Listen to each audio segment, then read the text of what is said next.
Dans Google Documents, la police par défaut est Arial et la grosseur de police est 11 pour du texte normal.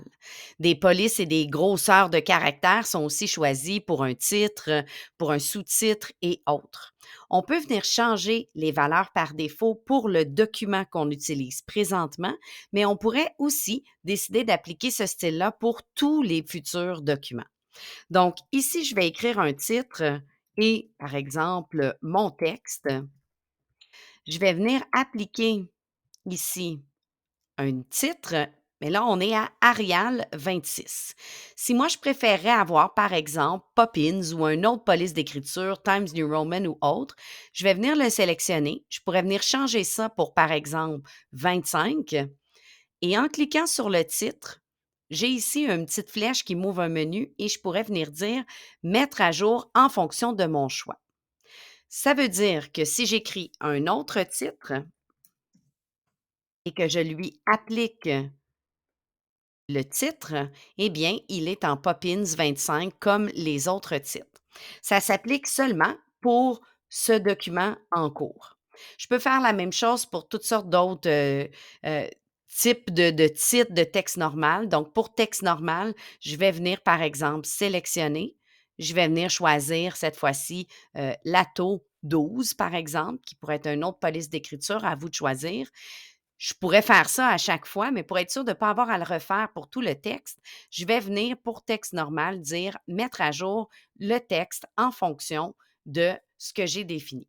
Et là, à partir de maintenant, bien, chaque fois que je vais écrire du texte normal, ça va être ma police d'écriture choisie et la grosseur choisie pour ce document en question. Si je veux appliquer ces changements-là pour tous mes futurs documents, donc je veux toujours utiliser, par exemple, la police d'écriture Poppins 25 pour mes titres et toujours utiliser l'ATO 12 pour mon texte normal. Je pourrais venir faire des choix comme ça pour chacune des options.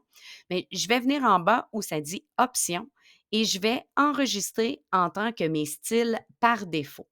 Ça veut dire que si j'ouvre un nouveau document, donc je vais partir un document tout neuf, bien, si j'écris un titre et que je l'identifie comme étant un titre, bien, automatiquement, il s'est souvenu de ma police d'écriture Poppins 25.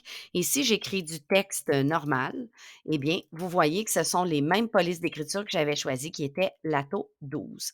Donc, à vous de choisir, ça peut être seulement pour le document. Si c'est seulement pour le document, on vient dans le petit menu et on met à jour le texte en fonction des choix pour tout le texte au complet. Donc, tout ce qui serait identifié comme titre viendrait changer de police d'écriture. Si j'ai déjà un texte écrit, ça peut être le fun pour mettre de l'uniformité. Sinon, je peux aller dans les options et décider que par défaut, chaque fois que je fais un texte dans Google Documents, eh bien, mes styles par défaut sont les polices suivantes et les grosseurs suivantes. Donc, une belle façon d'assurer une continuité et vos choix de police et de grosseur de caractère pour vos prochaines productions.